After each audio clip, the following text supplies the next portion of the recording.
नमस्कार। आज देश की तमाम फटाफट खबरों में आपका स्वागत है। देश में कोरोना संक्रमितों की संख्या 4,26,140 हो गई है। 1,74,803 मरीजों का इलाज चल रहा है, जबकि 2,37,252 मरीज ठीक हो चुके हैं। कुल 13,704 मरीजों की मौत हो चुकी है। बीते 24 घंटे में 15,140 मरीज बढ़े। सबसे ज्यादा 3,870 केस महाराष्ट्र में और उसके बाद 3,000 मामले दिल्ली में आए। मिजोरम में बीते 12 घंटे में आए 2 भूकंप ने वहां भारी कहर बरपाया है।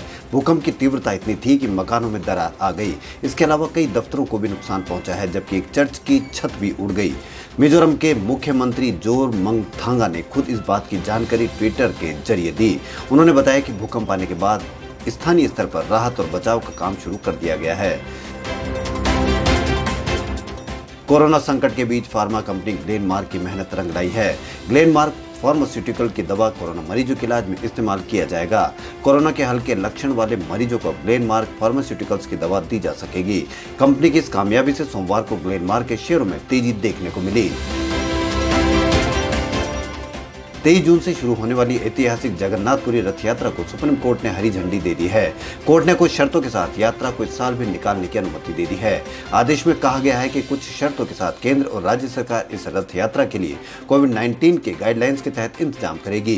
कोर्ट ने कहा कि वो स्थिति को ओडिशा सरकार के ऊपर छोड़ रहा है। अगर यात्रा के चलते स्थिति हाथ से बाहर जाती हुई दिखती है तो सरकार यात्रा पर रोक भी लगा सकती है।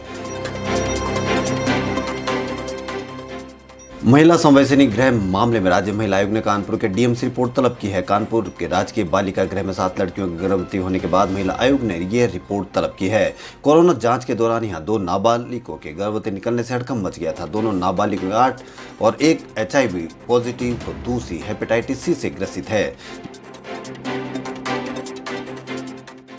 दिल्ली में कोरोना वायरस ने कोहराम मचा दिया। ऐसे में दिल्ली पुलिस भी अब सड़कों पर बेहद सख्त हो गई है। अब अगर आपने दिल्ली की सड़कों पर मास्क नहीं पहना तो 500 और 1,000 रुपए का चालान कट सकता है। इसके अलावा आप पर केस भी दर्ज हो सकता है। इसके अलावा सोशल डिस्टेंसिंग का पालन न करने पर और सड़कों पर थूकने पर भी चालान कट सकता है। भारत चीन तनाव के बीच रक्षा मंत्री राजनाथ सिंह सोमवार को 3 दिन के दौरे पर रूस रवाना हुए। दोनों देशों के बीच रक्षा को लेकर और रणनीतिक साझेदारी पर चर्चा होने की उम्मीद है। साथ ही Bharat S-400 triumph anti missile system की डिलीवरी में तेजी लाने के लिए रूस पर दबाव डाल सकता है। कोरोना की दवाई बनाने के लिए कंपनियां गायों की मदद ले रही है। यह अनोखा प्रयोग अमेरिका के दक्षिण डकोटा की कंपनी सब बायोथेरेप्यूटिक्स ने शुरू किया है। अगले महीने इलाज के इस तरीके को ह्यूमन ट्रायल किया जाएगा। दरअसल गायों में किसी इंसान की तुलना में 2 गुना या अधिक मात्रा और ज्यादा विविधता वाले एंटीबॉडी तैयार होते हैं। लिहाजा शोध में इंसानों की प्रतिरक्षी कोशिका गायों में जेनेटिकली इंजीनियरिंग द्वारा प्रत्यारोपित की जाएगी, जिससे कोविड-19 से लड़ने के लिए गायों में एंटीबॉडी तैयार होगी। रेल मंत्री पीयूष गोयल ने सोमवार को कहा कि रेलवे में व्यवसाय के लिए बहुत सारे अवसर हैं, क्योंकि मंत्रालय रेल मार्गों और पार्सल गाड़ियों को किराए पर देने के लिए तैयार है। उन्होंने कहा कि रेलवे में माल ढुलाई का काम पिछले साल के 95% तक पहुंच गया है। मुख्यमंत्री अरविंद केजरीवाल ने सोमवार को प्रेस कॉन्फ्रेंस में बताया कि कोरोना के मरीजों में ऑक्सीजन लेवल बहुत कम होने पर परेशानी बढ़ती है। ऐसे में होम क्वारंटाइन किए जा रहे मरीजों को ऑक्सीमीटर दिया जाएगा। वह हर 1-2 घंटे में अपनी जांच खुद कर सकेंगे। ऑक्सीजन लेवल कम हुआ तो वे अस्पताल में फोन करेंगे और मेडिकल टीम ऑक्सीजन लेकर तत्काल उनके पास पहुंच जाएगी। खबरों में फिलहाल इतना ही। यदि आपको हमारा चैनल पसंद आए तो लाइक, सब्सक्राइब और शेयर अवश्य करें। धन्यवाद।